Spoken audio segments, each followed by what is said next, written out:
الحمد لله وكفى وسلام على عباده الذين اصطفى أما بعد فأعوذ بالله السميع العليم من الشيطان الرجيم بسم الله الرحمن الرحيم والله يهدي من يشاء إلى صراط مستقيم رب اشرح لي صدري ويسر لي أمري واحلل عقدة من لساني يفقه قولي علم الإنسان ما لم يعلم رب زدني علما.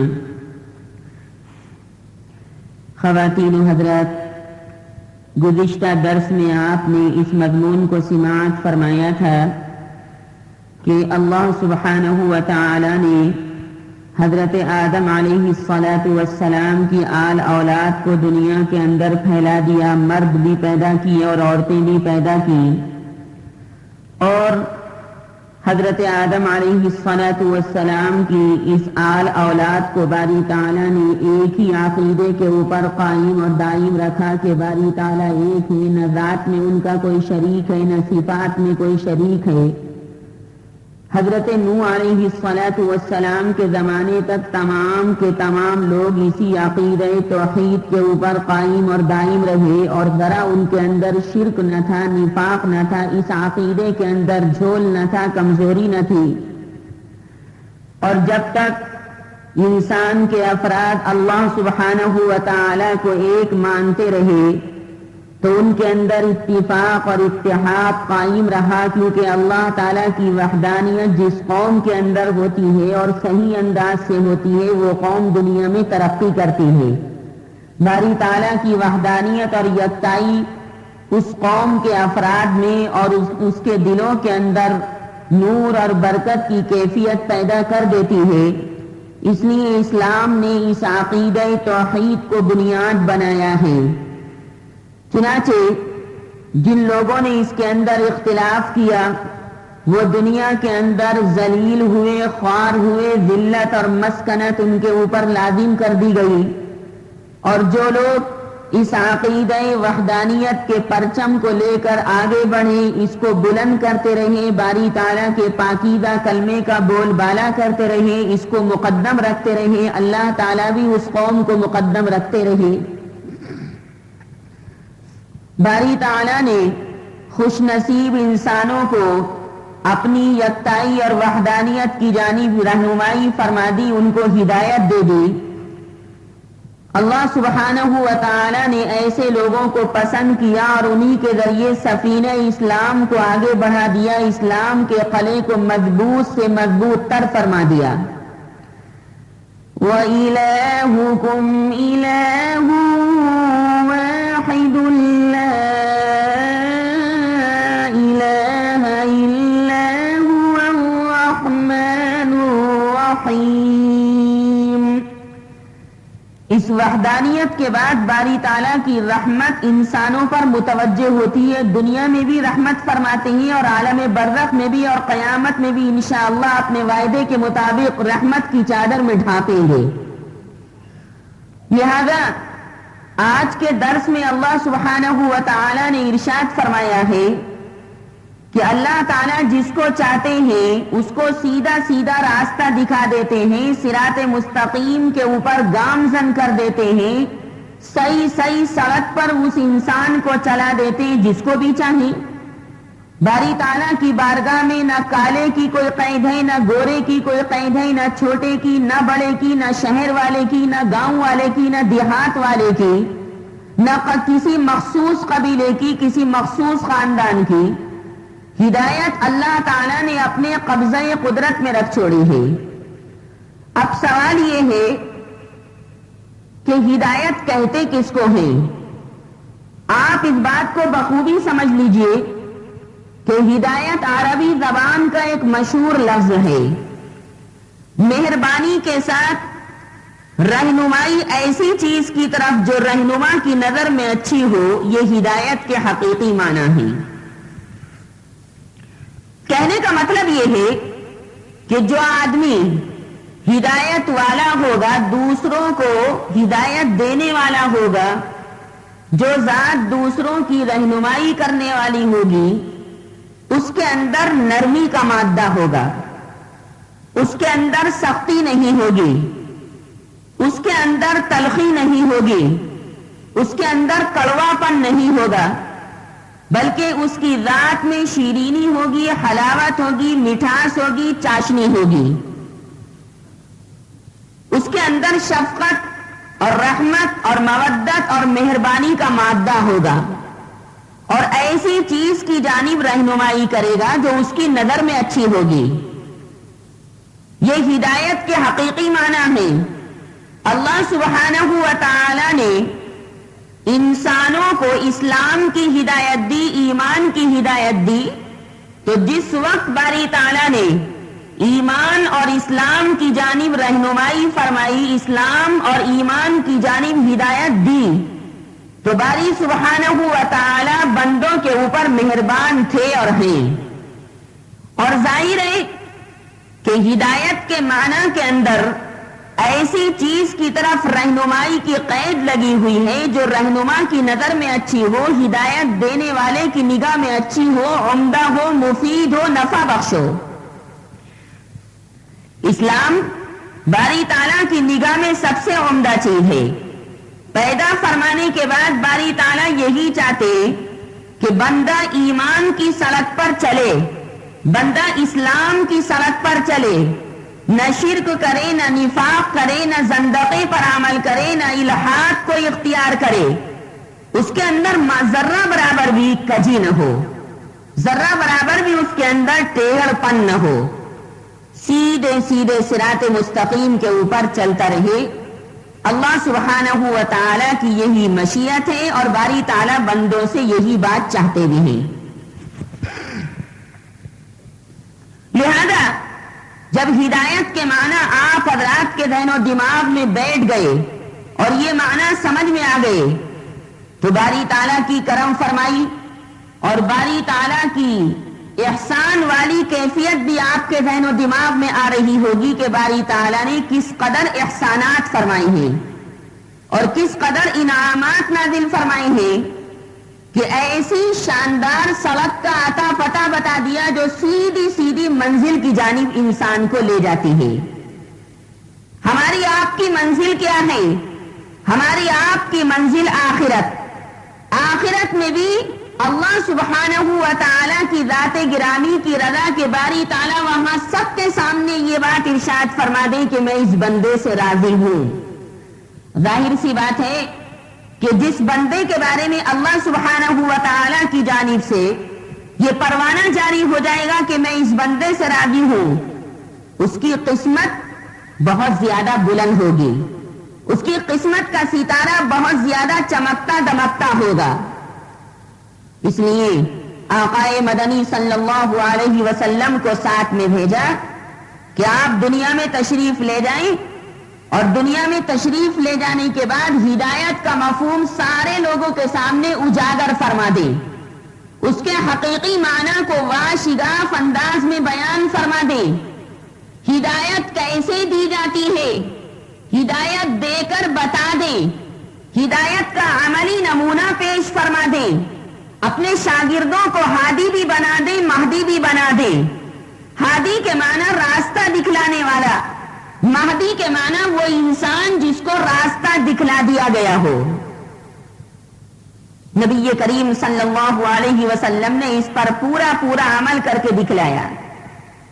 آقا مدنی صلی اللہ علیہ وسلم کے صحابہ ہادی بھی تھے، مہدی بھی تھے، ان کو ہدایت مل چکی تھی باری تعالیٰ کی جانب سے، آقا مدنی صلی اللہ علیہ وسلم کے توسل سے، اور وہ دوسروں کو ہدایت کا راستہ بتاتے تھے، اسلام اور ایمان کا راستہ بتاتے تھے، تبلیغ دین حنیف کرتے تھے، اعلاء کلمت اللہ کرتے تھے، کلمہ طیبہ لا الہ الا اللہ پڑھ کر سناتے تھے، اس کے تقاضوں کو بیان فرماتے تھے، کلمہ طیبہ لا الہ الا اللہ محمد الرسول اللہ کی کیفیات کو، اس کے احوال و قوائف کو، اس کے مقتضیات کو بیان فرماتے تھے۔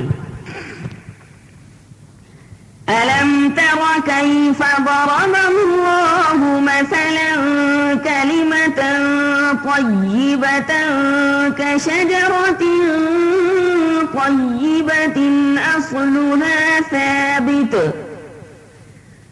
أَصْلُهَا ثَابِتٌ السماء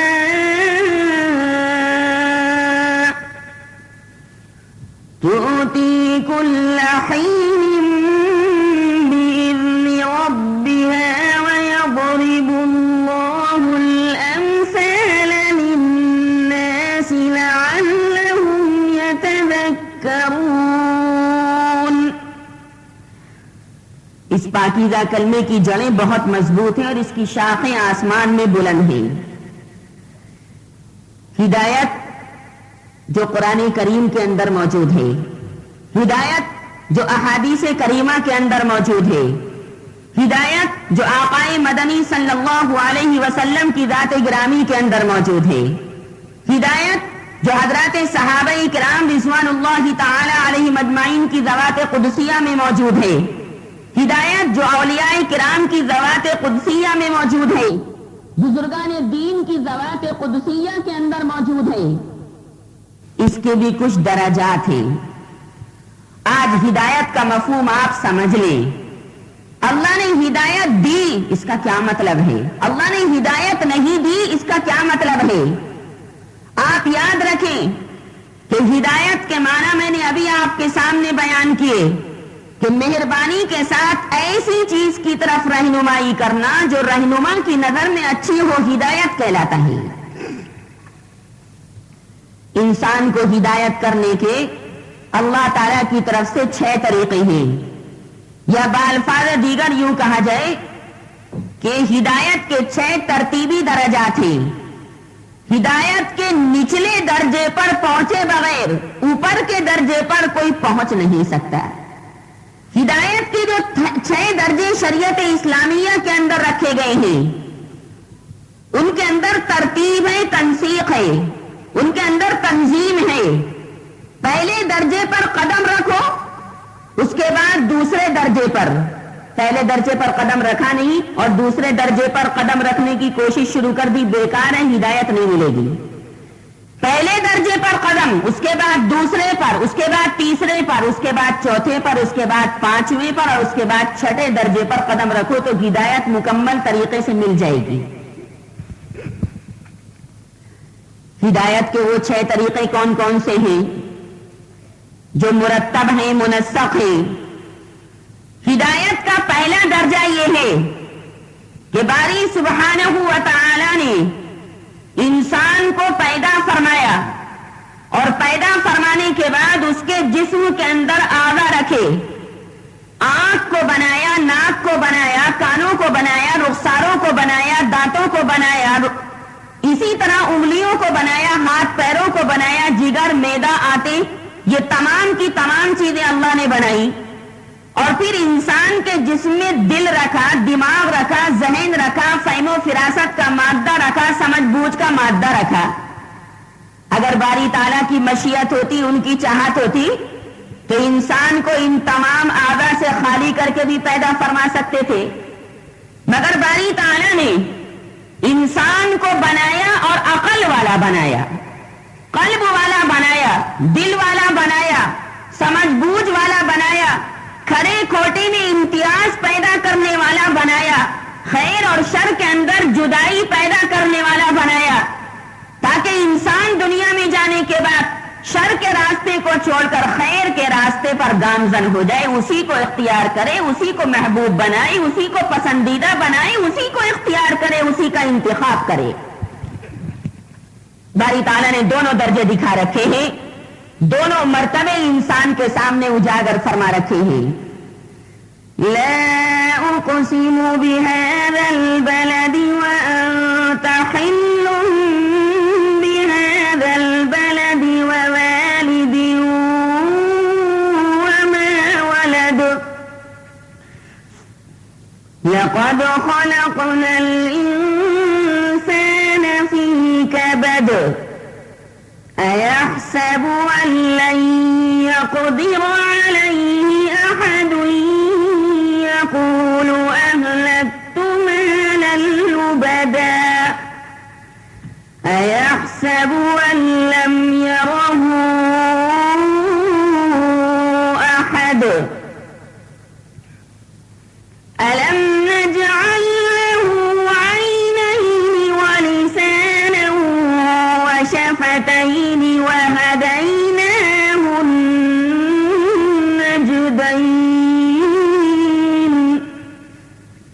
یہ جو فرمایا وَهَدَيْنَاهُ النَّجْدَيْنِ، دونوں راستے بتا دیے، خیر اور شر، اسلام والا راستہ بھی بتا دیا اور کفر والا راستہ بھی بتا دیا۔ تو باری تعالیٰ نے انسان کے اندر فہم اور سمجھ بوجھ کا مادہ رکھا، عقل، اور پھر میں انسان کی بات نہیں کرتا بلکہ باری تعالیٰ نے جتنی مخلوقات پیدا فرمائی ہیں، ہر مخلوق کو پیدا فرمانے کے بعد اس کی ڈیوٹی بتا دی، اس کا کام بتا دیا، اس کا عمل بتا دیا، اس کا ورک بتا دیا کہ تمہیں دنیا میں جانے کے بعد یہ کام کرنا ہے۔ طوطا ہے، مینا ہے، فاختہ ہے، چیل ہے، کوا ہے، کبوتر ہے، کبوتری ہے، گائے، بیل، بھینس، بکریاں ہیں اور دوسرے حشوات الارض ہیں، سانپ ہیں، بچھو ہیں، اسی طرح کیڑے مکوڑے ہیں، جنگلی جانور ہیں، شیر ہے، چیتا ہے اور دوسرے جانور حیوانات ہیں۔ اللہ تعالیٰ نے ہر جانور، ہر پرندے کو پیدا فرمانے کے بعد اس کی ڈیوٹی بتا دی، اس کی بولی اس کو سکھا دی۔ جس طرح شیر بولتا ہے اس طرح بکری تھوڑی بولتی ہے، اور جس طرح بکری ممیاتی ہے اس طرح جناب شیر ممیاتا نہیں بلکہ چنگھاڑتا ہے۔ عربی میں شیر کی چنگھاڑ کو زئیر بولتے ہیں، زا حمزہ یا را۔ جس طرح کبوتر بولتا ہے اس طرح فاختہ نہیں بولتی، اور جیسے فاختہ بولتی اس طرح کبوتر نہیں بولتا۔ اللہ تعالیٰ نے ہر ایک کے چلنے کا انداز، ہر ایک کے بولنے کا انداز، ہر ایک کا عمل، ہر ایک کی ڈیوٹی اس کو بتا دی ہے۔ اس لیے قرآن میں کہا گیا أَعْطَى كُلَّ شَيْءٍ خَلْقَهُ ثُمَّ هَدَى، ہر چیز کو بنانے کے بعد اس کی ڈیوٹی بتا رکھی ہے۔ سانپ زمین کے اوپر رینگتا ہے، چلتا ہے، ڈس لیتا ہے انسان کو، اللہم احفظنا، لیکن کبوتر کے اندر ڈسنے کی کیفیت نہیں رکھی، اس کی ڈیوٹی علیحدہ ہے۔ اور صاحب سب سے بڑی تعجب کی بات یہ ہے، اور تعجب بھی نہیں ہونا چاہیے، جب باری تعالیٰ ہر مخلوق کے، ہر چرند پرند کے خالق اور مالک ہیں، ہر حیوان اور جانور کے خالق اور مالک ہیں، تو اللہ تعالیٰ ہر مخلوق کے محسن ہوئے، احسان فرمانے والے ہوئے، لہذا ہر مخلوق اللہ کی عبادت میں لگی ہوئی ہے۔ لیکن ہر مخلوق کی عبادت کرنے کا طریقہ کار جدا گانا ہے۔ ہر مخلوق اللہ کو پکارتی ہے، پکارنے کا انداز جدا گانا ہے۔ شیر اپنے انداز سے، چیتا اپنے انداز سے، پرندے اپنے انداز سے، کوا چیل اپنے انداز سے، تیتر بٹیر اپنے انداز سے اللہ کو پکارتے ہیں، اللہ کی حمد و ثنا کرتے ہیں۔ یہ بات علیحدہ کہ ہماری سمجھ میں ان کی حمد و ثنا نہیں آتی، ان کی بولی نہیں آتی، لیکن ہمارے نہ سمجھنے سے یہ لازم نہیں آتا کہ باری تعالیٰ کی وہ عبادت نہیں کرتے، یا اللہ کی تسبیح بیان نہیں کرتے، یا اسی طرح اپنی دعا ان کو یاد نہیں ہے، یا اسی طرح وہ اپنے انداز سے جو نماز ان کے لیے متعین کی گئی ہے وہ نماز نہیں پڑھتے۔ قرآن کے 18ویں پارے میں سورہ نور کے اندر اللہ نے فرمایا کہ باری تعالیٰ نے جو پرندوں کو پیدا کیا ہے، ہر پرندہ نماز پڑھتا ہے، ہر پرندہ اللہ کی پاکی بیان کرتا ہے، لیکن نماز پڑھنے کا انداز جدا گانا ہے۔ ہماری سمجھ میں وہ انداز آتا نہیں، پر قرآن سچا ہے تو اس کا بیان بھی سچا ہے۔ ہم تو یقین کرتے ہیں کہ واقعی وہ پرندے اللہ کی عبادت میں لگے ہوئے، اللہ کی تسبیح اور تقدیس اور تحلیل اور تبجیل کے اندر لگے ہوئے ہیں۔ قرآن کریم میں باری تعالیٰ نے تفصیل کے ساتھ اس مضمون کو بیان فرمایا۔ أَلَمْ تَرَ أَنَّ اللَّهَ يُسَبِّحُ لَهُ مَن فِي السَّمَاوَاتِ وَالْأَرْضِ وَالطَّيْرُ صَافَّاتٍ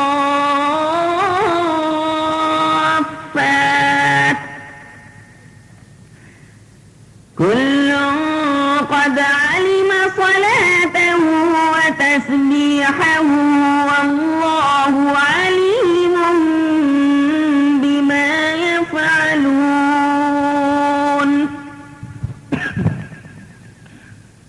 تو ہدایت کا پہلا درجہ یہ ہے کہ باری تعالیٰ نے ہر مخلوق کو پیدا فرمانے کے بعد، خصوصاً انسان کو پیدا فرمانے کے بعد اس کی ڈیوٹی بتا دی کہ تمہیں دنیا میں رہ کر یہ کام کرنا ہے۔ بھئی انسان کی ڈیوٹی کیا ہے کہ وہ اللہ کی مان کر چلے، رسول اللہ صلی اللہ علیہ وسلم کی مان کر چلے، شریعت بیضا، شریعت مصطفیہ، شریعت ایمانیہ، شریعت قرآنیہ، شریعت اسلامیہ کی مان کر چلے، یہی انسان کی ڈیوٹی، یہی اس کا ورک ہے۔ تو پہلا درجہ یہ ہے کہ انسان کو پیدا فرمانے کے بعد اس کی ڈیوٹی باری تعالیٰ نے بتا دی ہے۔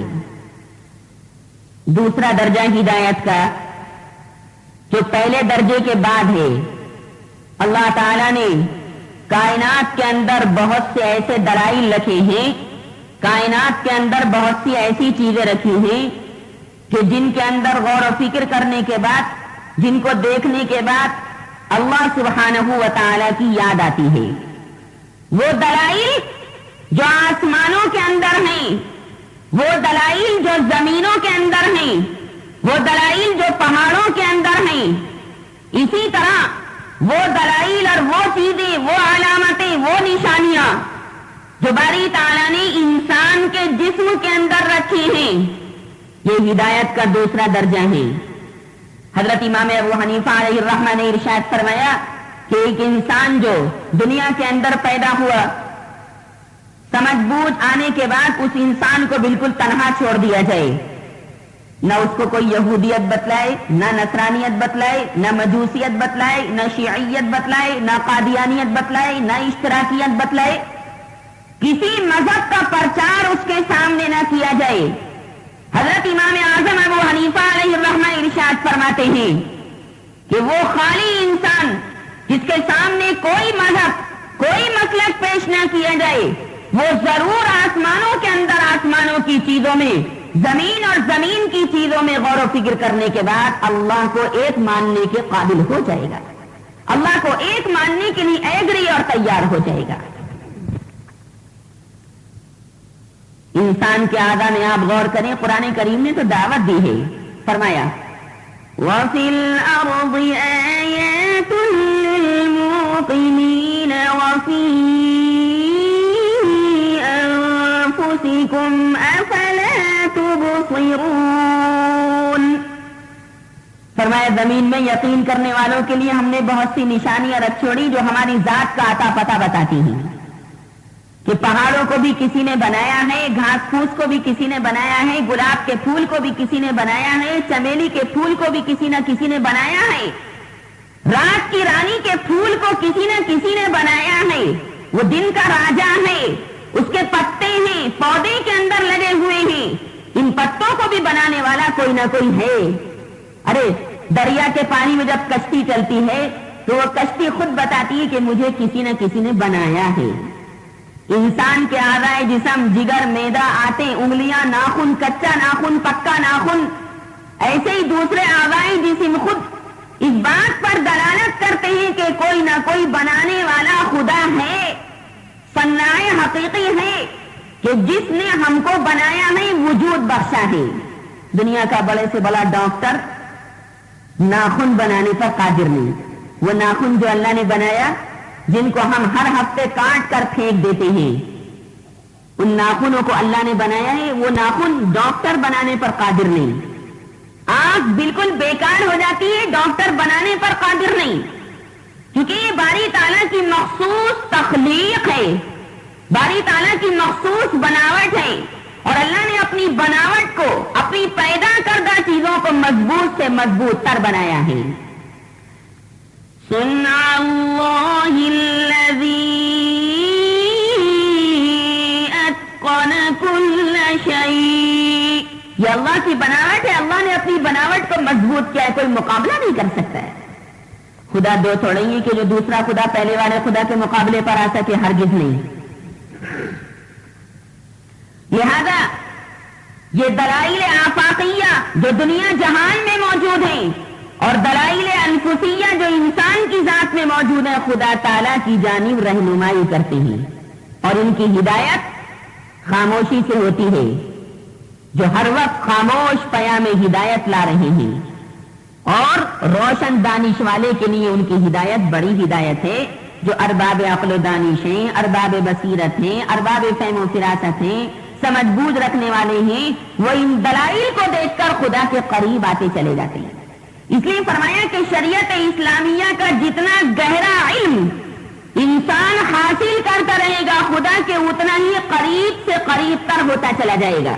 وہ جو بیچارہ جاہل ہے جانتا ہی نہیں, اس کو کلمہ تک یاد نہیں, الحمد شریف تک یاد نہیں, وہ بیچارہ آگے کی باتیں کیا جانے گا اور کیا سوچے گا. اس لیے فرمایا کہ جتنے علماء بعمل ہیں جن کے اندر صحیح علم کا نور موجود ہے وہ حقیقی طور سے باری تعالیٰ سے ڈرتے ہیں. انما یخشی اللہ من عباده العلماء ان اللہ عزیز غفور. حقیقی طور سے تو یہ ڈرتے ہیں. اور عالم جب اپنے علم پر عمل کرتا ہے تو اس کے انوار و برکات میں اضافہ ہوتا چلا جاتا ہے, قلب کے دریچے کھلتے چلے جاتے ہیں, اللہ تعالیٰ کی طرف سے خاص نصرت آتی ہے, باری تعالیٰ اس کے ذریعے سے دوسروں کو اسلام کی جانب دعوت دیتے ہیں, اسلام کی جانب رہنمائی ہو جاتی ہے. نبی کریم صلی اللہ علیہ وسلم سے سوال کیا گیا کہ اللہ کا ولی کون؟ فرمایا کہ اذا رؤوا ذکر اللہ, کہ اللہ کے حقیقی بندے اللہ کے ولی وہ ہیں کہ جب ان کا دیدار کیا جائے, ان کے چہرے پر ایک نگاہ ڈالی جائے تو دیکھتے ہی دیکھنے والے کو اللہ یاد آ جائے. ان کی صورت پہ اتنی تاثیر ہوتی ہے, ان کی مجلس اتنی تاثیر ہوتی ہے, ان کی نشست کے اندر اتنی تاثیر ہوتی ہے کہ باری تعالیٰ چہرہ دیکھتے ہی اسلام کی جانب توفیق دے دیتے ہیں. انتقال ہوا. انتقال ہونے کے بعد باری تعالیٰ کے سامنے فرشتے روح لے کر گئے. باری تعالیٰ کی بارگاہ میں روح پیش کر دی گئی. بس باری تعالیٰ نے فرمایا کہ تیرا حساب کتاب ہم ابھی لیے دیتے ہیں. تو نے بہت بڑے بڑے پاپ کیے, بڑے بڑے برے کرتوت کیے, دوسروں کی زمینیں تو نے ہتھیائیں, دوسروں کو تو نے پریشان کیا, ظلم و ستم کے پہاڑ تو نے توڑے, پڑوسیوں کے اوپر ظلم کیا, احباب ہم پیالہ ہم نوالا لوگوں کو پریشان کیا. تو دوزخ کا مستحق بن چکا ہے, تجھے جہنم کی آگ میں ڈالا جائے گا. جہنم کی آگ تیرا مستقر ہے, تیرا ٹھکانہ ہے, تیرا ملجا اور ماوا ہے. تو باری تعالیٰ کے سامنے رو رہا ہے, چلا رہا ہے کہ پروردگار یہ کیا فیصلہ؟ تیری ستاری بڑی, تیری غفاری بڑی, تیری رحمانیت بڑی, تیری شان کریمی بڑی, تیری شان رحیمی بڑی, تو سگی ماں سے زیادہ مہربان. یہ کیا فیصلہ کر لیا میرے حق میں کہ میں دوستی ہوں؟ بے شک میں نے برے کرتوت کیے لیکن تیری رحمت کی چادر میرے گناہوں سے بڑی ہے, تیری مغفرت کا دریا بڑا وسیع, کیا فیصلہ فرما دیا؟ بس اللہ تعالیٰ کو اس کا رونا دھونا پسند آیا, حالانکہ دوزخ کا مستحق بن چکا تھا کہ دہکتی آگ میں اس کو ڈالا جانا ہے, اور فرشتوں کو حکم دیا جانے والا تھا کہ اس کو دہکتی آگ میں ڈال دو, جھلسا دو, اس کا چہرہ, اس کا سارا جسم بگاڑ دو, جہنم کی آگ اس کو جلا دے. لیکن جب رویا چلایا باری تعالیٰ کے سامنے تو باری تعالیٰ نے سوال کیا کہ اچھا بتا, تو نے کسی عالم کے ساتھ دسترخوان پر بیٹھ کر کھانا کھایا؟ کسی میرے چاہنے والے عاشق بندے کے ساتھ دسترخوان پر بیٹھ کر کھانا کھایا کہ نہیں؟ میں تو کسی عالم کو جانتا بھی نہیں تھا. اچھا, کسی عالم کے پاس دسترخوان پر بیٹھ کر تو نے کھانا نہیں کھایا. اچھا بتا, کبھی تو نے کسی عالم سے مصافحہ کیا, ملاقات کی کہ نہیں؟ میں نے تو کسی عالم سے مصافحہ بھی نہیں کیا, کسی عالم سے ملاقات بھی نہیں کی. باری تعالیٰ نے تیسری مرتبہ سوال فرمایا کہ اچھا یہ بتا کہ تو نے کسی عالم سے مصافحہ نہیں کیا لیکن کسی عالم کا چہرہ بھی تو نے دیکھا کہ نہیں؟ کبھی تیری نگاہ کسی عالم ربانی کے چہرے پر پڑی یا نہیں پڑی؟ وہ بولا آج تک میں نے کسی عالم کو نہیں دیکھا. باری تعالیٰ نے فرمایا کہ اچھا یہ بتا, تیری پڑوس میں کسی عالم کا گھر تھا؟ تیری پڑوس میں کوئی عالم رہتا تھا کہ نہیں؟ میری پڑوس میں کوئی عالم نہیں رہتا تھا. میرے آس پاس کے جو گھر تھے وہ سب غیر عالموں کے تھے, کسی عالم کی پڑوس مجھے حاصل نہیں تھی. اللہ نے سوال فرمایا کہ اچھا یہ بتا کہ کبھی معمولی سا گزر بھی کسی عالم کے ساتھ تیرا ہوا کہ نہیں؟ کبھی گزرا بھی نہیں, کبھی چلا بھی نہیں, کبھی ہوا بھی نہیں لگی. اللہ سبحانہ و تعالی اس بندے سے یہ سوال فرما رہے ہیں جو دوزخ کا مستحق بن چکا ہے، لیکن اللہ تعالیٰ تو بہانے بہانے سے معاف فرماتے ہیں. ان کی شان کریمی ہمارے گناہوں سے زیادہ وسیع ہے. اللہم مغفرتک اوسع من ذنوبی وارجع عندی من عملی. جو نبی اللہ نے فرمایا کہ تو نے کسی عالم کے ساتھ اس کے دسترخوان پر کھانا بھی نہیں کھایا، تو اس کی پڑوس میں بھی نہیں رہا، تو نے کبھی کسی عالم کو دیکھا بھی نہیں، کسی عالم سے مصافحہ اور ملاقات بھی نہیں کی، تیری پڑوس میں کوئی عالم نہیں رہا، تیرا گزر کسی عالم کے ساتھ نہیں ہوا، پر اتنی بات بتا دے کہ تیرا کوئی ایسا دوست ہے دنیا کے اندر، تیرا کوئی ایسا دوست ہے کہ تیرے دوست کی ملاقات کسی عالم سے ہوتی ہو کہ ہاں پروردگار میرا ایک دوست ایسا ہے دنیا کے اندر کہ وہ ایک عالم ربانی کی صحبت میں جا کر بیٹھتا تھا، اس سے ملاقات کرتا تھا، اس کے ساتھ کھانا کھاتا تھا. ہاں میری عالم سے تو دوستی نہیں، پر میرے دوست کی دوستی ایک عالم سے ہے. اللہ نے فرمایا چل اس بہانے سے میں نے تجھے معاف کر دیا، چل میں نے اس بہانے سے تجھے دوزخ کی آگ سے نکال کر جنت اور اس کی نعمتوں کا مستحق بنایا کہ تو نے عالم کو نہیں دیکھا، عالم سے دوستی تیری نہیں پر تیرے دوست کی تو دوستی تھی. اللہ تعالیٰ نے اس بہانے سے اس کی مغفرت فرمائی اور اس طرح باری سبحانہ و تعالیٰ کہ وہ قریب آ گیا. اس لیے فرمایا گیا کہ رحمت حق بہان امی جویت، فارسی ہے یہ، رحمت حق بہان امی جویت، رحمت حق بہا نمی جویت. اللہ کی رحمت بہانہ ڈھونڈتی ہے، وہ قیمت نہیں مانگتی بندے سے. اور قیمت کوئی دے سکتا ہے اللہ تعالیٰ کو؟ کوئی نہیں دے سکتا. کسی کے اندر ہمت نہیں، طاقت نہیں، قوت نہیں، شکتی نہیں کہ باری تعالیٰ کی بارگاہ میں دم مار سکے، یہ لب کشائی کر سکے. وہ ذات وراء الورا ہے، ذہن و دماغ سے بالا ہے.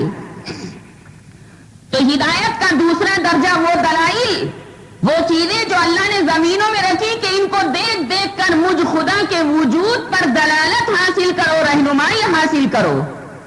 اپنے سونے کو دیکھ لو کہ ٹینکولائزر کھاؤ، نیند کی گولیاں کھاؤ، پھر بھی نیند نہیں آئے، لیکن سلا دوں تو میں 1 سیکنڈ میں سلا دوں.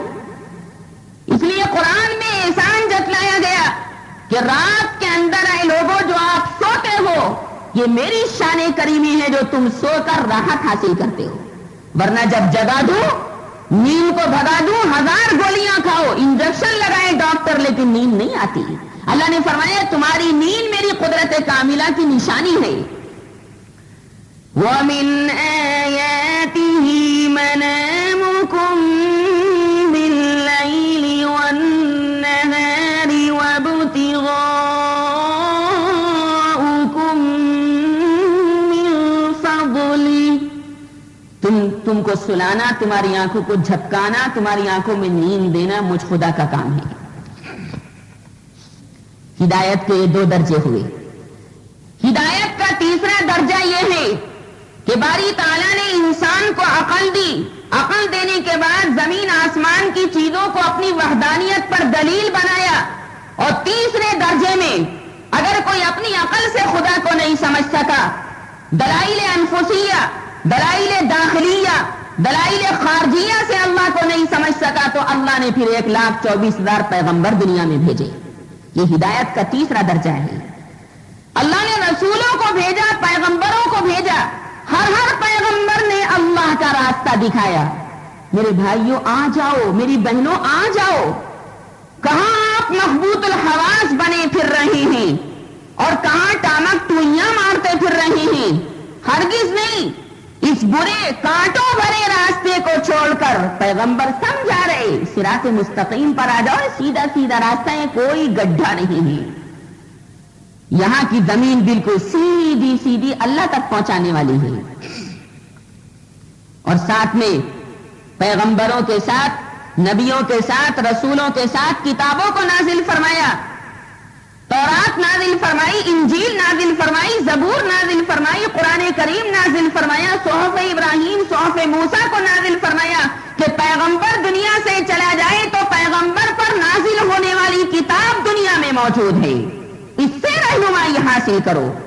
آج میرے آقا صلی اللہ علیہ وسلم دنیا سے پردہ فرما گئے. 1400 سال ہو چکے دنیا سے پردہ فرمائے ہوئے، لیکن ان کا لایا ہوا قرآن تو ہے. گھر گھر میں قرآن ہے، گھر گھر میں قرآن موجود ہے، پر قرآن جزدان میں رکھا ہوا ہے. قرآن کی تعلیمات قرآن والوں میں نہیں ہیں. قرآن کے خلاف زندگی گزر رہی ہے، قرآن کے خلاف شادیاں ہو رہی ہیں، قرآن کے خلاف جنازے اٹھ رہے ہیں، قرآن کے خلاف موت آ رہی ہے، قرآن کریم کے خلاف باتیں ہو رہی ہیں، قرآن کریم کی بے ادبی ہو رہی ہے، قرآن کریم پر دھول جمی ہوئی ہے مگر کوئی صاف کرنے والا نہیں ہے. آج انسان مرد اور عورت اپنے کپڑوں کو صاف کرتے ہیں، اپنے جسم کو صاف کرتے ہیں، لیکن اللہ کا قرآن ایسا لاوارث ہو گیا کہ اس کی کوئی دھول صاف کرنے والا نہیں، اس کی کوئی ورق گردانی کرنے والا نہیں. جس قوم نے، جن افراد نے اللہ کے قرآن کو بلایا، اللہ نے ان کو بھلا دیا، باری تعالیٰ نے ان کو فراموش کر دیا. فَالْيَوْمَ نَنْسَاهُمْ كَمَا نَسُوا لِقَاءَ يَوْمِهِمْ هَذَا وَمَا كَانُوا بِآيَاتِنَا يَجْحَدُونَ.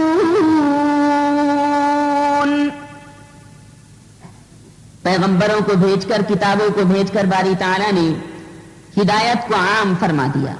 اب پیغمبر نے ایمان والی بات سکھائی، اسلام والی بات سکھائی، کچھ مان رہے ہیں، کچھ نہیں مان رہے، کچھ مخالفت پر کمر بستہ ہیں، کچھ موافقت کرتے ہیں، کچھ ہاں میں ہاں کرتے ہیں.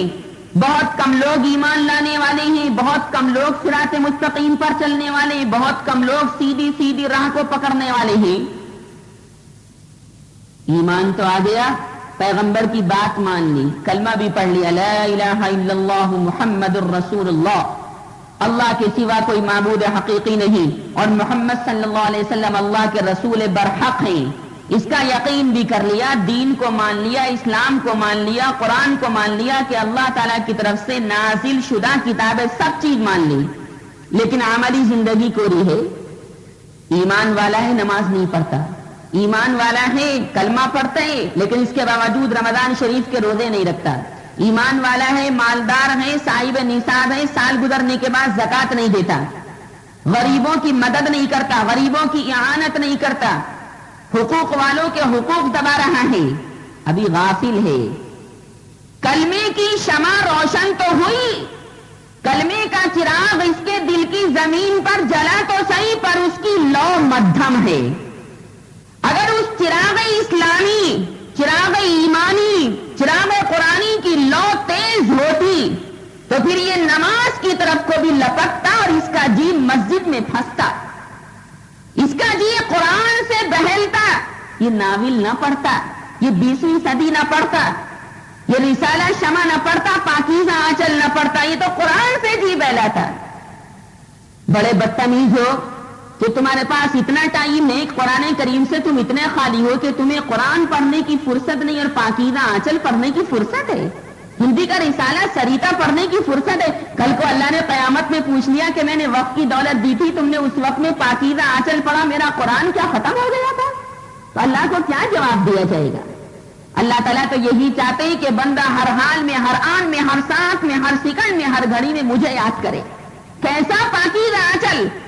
دنیا نفس کے تقاضوں کو دبانے کی جگہ ہے اور جنت نفس کے تقاضوں کو پورا کرنے کا مقام ہے. انشاءاللہ نفس کے تقاضے وہاں پورے ہوں گے، 70 حوریں وہاں ملیں گی، ایسے ہی شراب کے جام وہاں چلیں گے، آپس میں انشاءاللہ چھینا جھپٹی جاموں کی دنیا کے اندر نہیں بلکہ جنت کے مقام پر ہوگی. پھر اللہ تعالیٰ نے 3 درجے دکھانے کے بعد، کلمہ طیبہ پڑھوانے کے بعد چوتھا مقام بھی دکھایا، چوتھا درجہ بھی دکھایا کہ اچھا یہ بندہ کلمہ تو پڑھتا ہے لیکن کلمے کے تقاضوں کو پورا نہیں کرتا، عملی زندگی، پریکٹیکل لائف اس کی درست نہیں ہے. لہذا اللہ تعالیٰ نے سوچا کہ یہ کوشش تو کرتا ہے پر اس کا نفس اس کے اوپر غالب آ جاتا، لاؤ پیچھے سے سہارا لگا دوں، پیچھے سے مدد کر دوں. ایمان والا کوشش کرتا ہے نماز پڑھنے کی پر نفس غالب ہو جاتا ہے اور نماز کو وہ ترک کر دیتا ہے، لیکن چاہت ہے نماز پڑھنے کی، میلان ہے نماز پڑھنے کا، رغبت ہے نماز پڑھنے کی. اللہ تعالیٰ پیچھے سے اس کی مدد فرماتے ہیں اور پیچھے سے اس کے دل میں نماز کی ایسی محبت ڈال دیتے ہیں کہ خود بخود وہ نماز کی جانب لپکتا ہے. اسی کا نام توفیق ہے. ہدایت کے چوتھے درجے کا نام توفیق ہے. توفیق کا مطلب اسباب خیر مہیا کر دینا, خیر کے اسباب مہیا کر دینا. کہ اچھا کلمہ تو پڑھتا ہے پر نفس اس کا اس کے اوپر غالب آ جاتا ہے, لاؤ میں خدا اس کی مدد کر دوں, اس کو سہارا دے دوں, یہ نماز پڑھنے کی جانب مائل ہو جائے. اسی کا نام توفیق عطا کر دینا ہے. وہ جو ہمارے یہاں دنیا میں کہتے ہیں اللہ کی توفیق سے سب چلتا ہے, یہ ہدایت کا چوتھا درجہ ہے اور یہ خاص انسانوں کو ملتا ہے. آپ کو پتہ ہے کہ دنیا کے اندر ہزاروں لاکھوں کروڑوں اربوں خربوں مرد اور عورتیں مارے پھر رہی, مخبوط الحواس بنے پھر رہی, یہودیوں کے راستے پر چل رہے, نصرانیوں کے راستے پر چل رہے, دشمنان اسلام کے راستے پر چل رہی, میرے آقا صلی اللہ علیہ وسلم کی سنتوں کو مٹا رہی. آج عورتیں غیر اسلامی لباس پہن رہی ہیں, بیوٹی پارلر میں جا کر سینکڑوں غلط قسم کے جرائم کا ارتکاب کر رہی ہیں, مردوں سے اپنے بال بنوا رہی ہیں. بولو ایسی حالت میں اللہ کی رحمت آئے گی, غضب آئے گا, اللہ کا غضب آئے گا. اللہم احفظنا. اس لیے جب قوم کے اندر عام بگاڑ آ جاتا ہے, اس کا پھوڑا پک جاتا ہے, گناہوں کا پھوڑا پک جاتا ہے, تو پھر اللہ تعالیٰ اس پھوڑے کا آپریشن کر دیتے ہیں.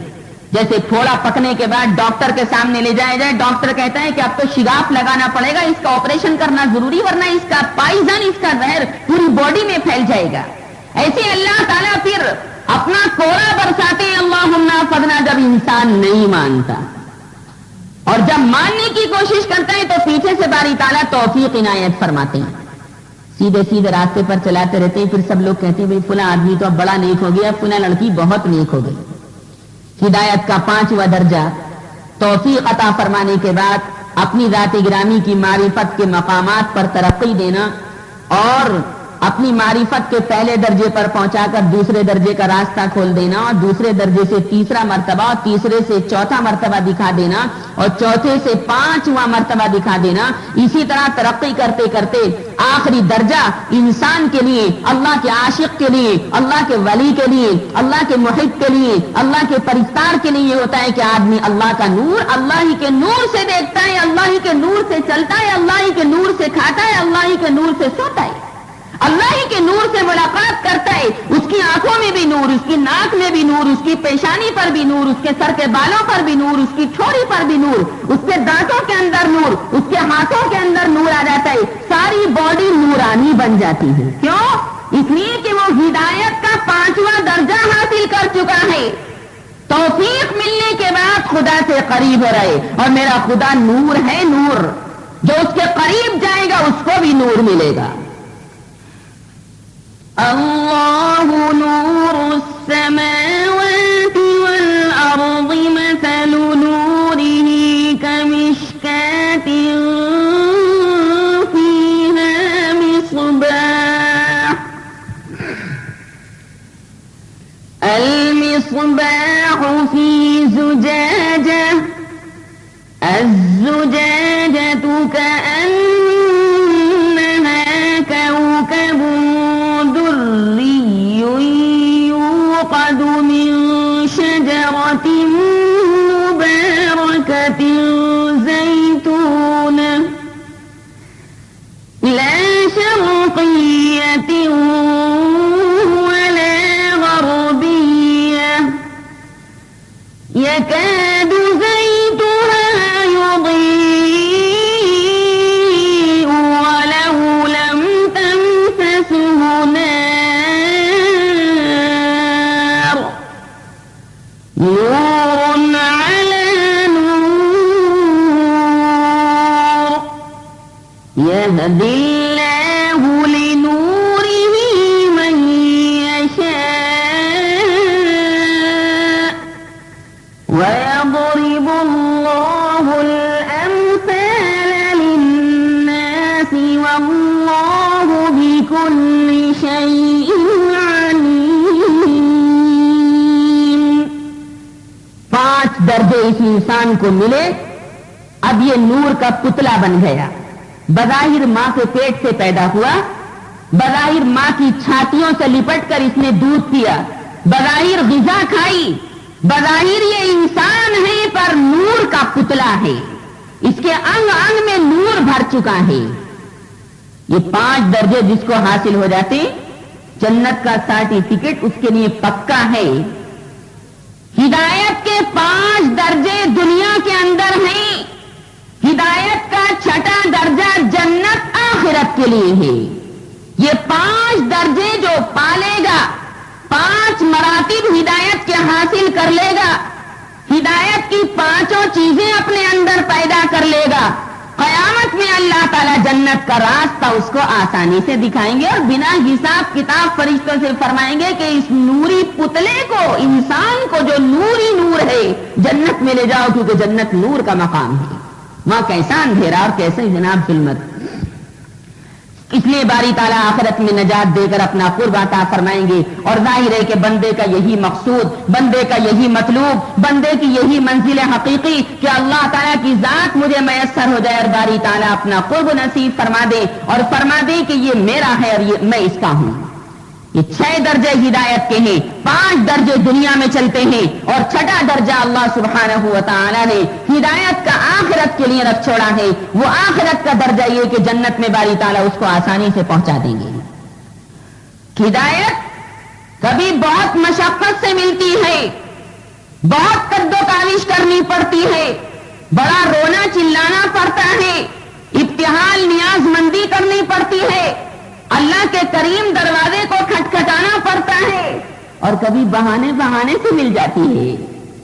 ہدایت کے مقام کو اللہ نے عجیب و غریب نرالے انداز سے رکھ چھوڑا ہے۔ یہ کون ہے؟ بیچارہ اجنبی آدمی ہے، مگر اپنی قوم کا سردار ہے۔ اس کا قبیلہ دوس ہے، عرب کا مشہور قبیلہ دوس۔ مکہ مکرمہ میں آیا ہے، بیچارہ مسافر ہے، لیکن اس کے تعلقات مکہ مکرمہ کے لوگوں سے بہت زیادہ ہیں۔ مکہ مکرمہ کے رہنے والے اس کو جانتے ہیں۔ یہ آیا ہے، اجنبی مسافر ہے، مکہ مکرمہ کی مبارک سرزمین پر اس کا ورود ہوا ہے، اپنی قوم کا سردار ہے، بڑا شاعر ہے، عمدہ کلام کہتا ہے، فصاحت و بلاغت کے دودھ اس نے بچپن سے پی رکھے ہیں، کلمات کی نشست و برخاست اس کو آتی ہے۔ آیا ہے اپنی قوم کے پاس سے مکہ مکرمہ کے اندر، لیکن رات بہت ہو چکی، اس لیے کسی سے ملاقات نہ کر سکا۔ ایک دوست کے مکان میں رات بسر کرنے کے لیے ٹھہر گیا کہ چلو یہ میرا فرینڈ ہے، دوست ہے، اس کے یہاں ٹھہر جاؤں۔ معمولی آدمی تو تھا نہیں کہ جناب مکہ مکرمہ میں آئے اور آنے کے بعد چپتے چپاتے وہاں سے نکل جائے، نہیں۔ جب قوم کا بڑا سردار ہے، بڑا شاعر ہے، عظیم الشان فخیم الشان شاعر ہے، تو لوگ اس کے پاس ملاقات کرنے کے لیے آئیں گے۔ چنانچہ رات کی دبیز چادر ہٹی اور صبح کا سپیدہ ظاہر ہوا، طلوع آفتاب ہوا، آفتاب کی کرنیں پھیلی، آفتاب نے تمام فضا کو نور اور روشنی کا لحاف اڑا دیا، وہ جو ظلمت تھی چھٹ گئی، پرندے بھی جاگ گئے، حیوانات بھی جاگ گئے، انسان بھی جاگ گئے، اور یہ شاعر بھی جاگ گیا۔ مکہ مکرمہ کے لوگوں کو پتا چلا کہ ارے وہ قوم کا سردار، قبیلہ دوس کا سردار مکہ مکرمہ میں آیا ہوا ہے، لہذا سینکڑوں جاننے والے جو مکہ مکرمہ میں تھے اس سے ملاقات کرنے کے لیے آ گئے۔ ملاقات کرنے والوں کا تاتا بن گیا، لیکن جو بھی آنے والا اس کے پاس آتا اس کو نصیحت کرتا اور اپنا دکھڑا اس کے سامنے روتا۔ قبیلہ قریش کے بھی بعض سردار آئے اور انہوں نے بتلایا کہ اے اجنبی مسافر، آج مکہ مکرمہ کی فضا درست نہیں ہے، مکہ مکرمہ کی ہوا ہمارے خلاف ہے، لہذا ذرا سنبھل کر مکہ مکرمہ میں رہنا، آج کل یہاں کی فضا ٹھیک نہیں ہے۔ ارے کیا نام تھا اس مسافر کا؟ اس مسافر کا نام طفیل تھا، لام۔ آگے چل کر یہ بہت بڑے صحابی بنے نبی کریم صلی اللہ علیہ وسلم کے۔ طفیل نے دریافت کیا کہ ارے کیوں فضا یہاں کی کیوں خراب ہے؟ تو انہوں نے بتلایا کہ ہماری قوم میں ایک آدمی پیدا ہو گیا ہے جس کے باعث ساری قوم میں تفرقہ پڑ گیا ہے، نہ جانے اس آدمی کے کلام میں کیا جادو ہے کہ باپ بیٹے سے، بھائی بھائی سے اور شوہر بیوی سے جدا ہو جاتے ہیں، اور اس کی صورت ایسی موہنی موہنی پیاری پیاری ہے کہ جو صورت دیکھ لیتا ہے بس اسی کا ہو کر رہ جاتا ہے۔ لہذا اے طفیل، مکہ مکرمہ میں سنبھل کر رہنا اور اس آدمی کے پاس ہرگز مر جانا، یعنی نبی کریم صلی اللہ علیہ وسلم کا دیدار مت کر لینا، نبی کریم صلی اللہ علیہ وسلم کا کلام مت سن لینا، ورنہ تمہارے اوپر ان کا جادو چل جائے گا۔ اور دیکھو سنو، جو محمد کی مجلس میں ایک مرتبہ چلا جاتا ہے تو اس کا کلمہ پڑھنے کی کوشش کرتا ہے، اس کے دامن کو پھر نہیں چھوڑتا۔ لہذا ہمارا مشورہ یہ ہے کہ تم محمد کا کلام نہ سننا، ورنہ باپ دادا کے دین سے بھی محروم ہو جاؤ گے۔ بیچارے اجنبی مسافر طفیل دوسی کی سمجھ میں یہ بات آ گئی، انہوں نے کہا کہ اچھا آپ لوگوں کے پاس روئی ہو تو لا دو تاکہ اپنے کانوں کے اندر روئی ٹھوس لوں، تاکہ محمد کی آواز میرے کانوں میں نہ جا سکے،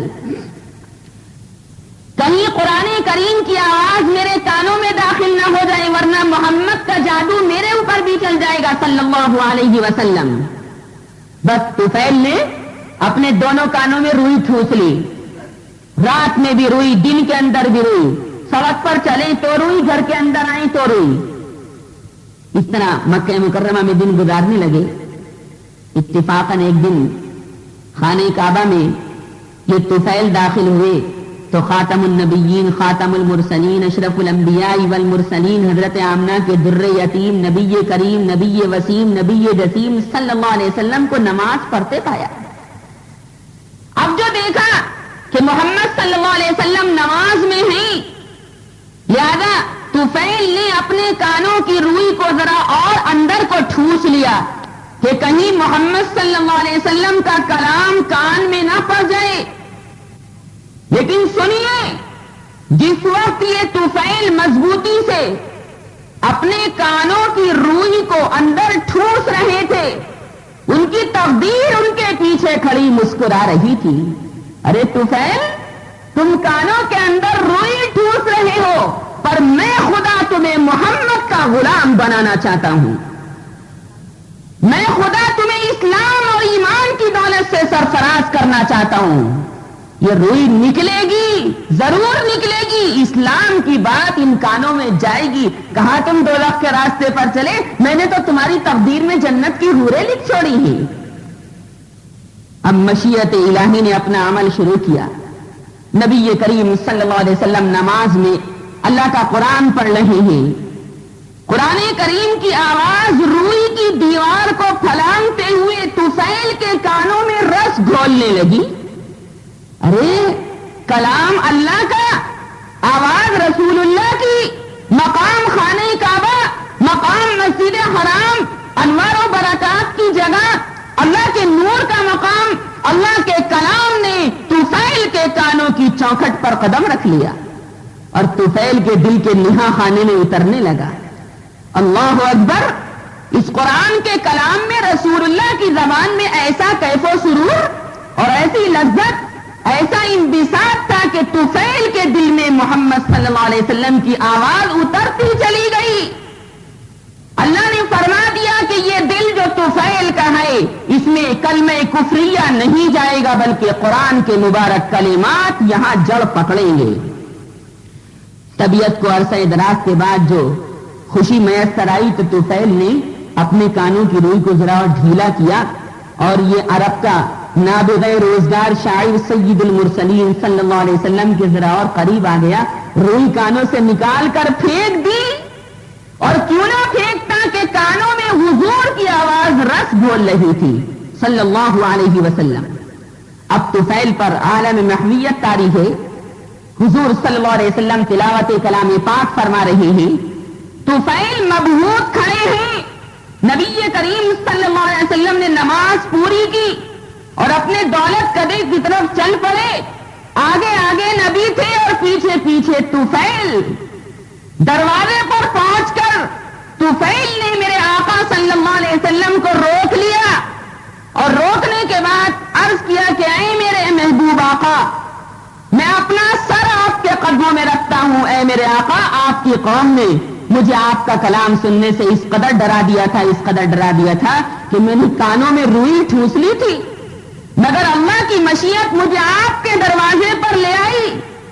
ارے کوئی ہدایت کرنے کے لیے قد و کاوش کرے گا، یہاں طفیل کو اللہ نے کس طرح آسانی سے ہدایت دے دی۔ آیا تھا سفر کرنے کے لیے، مگر حقیقت میں جنت کا راستہ اس کو مل گیا۔ لہذا یا رسول اللہ، دست مبارک دراز فرمائیے اور اس غلام کی بیعت کو قبول فرما کر عمر بھر کی بے قراری کو قرار عطا فرما دیجیے۔ میرا دل بے چین ہے، جب سے آپ کی آواز سنی دل میں آگ لگ چکی ہے، بے قرار دل ہے۔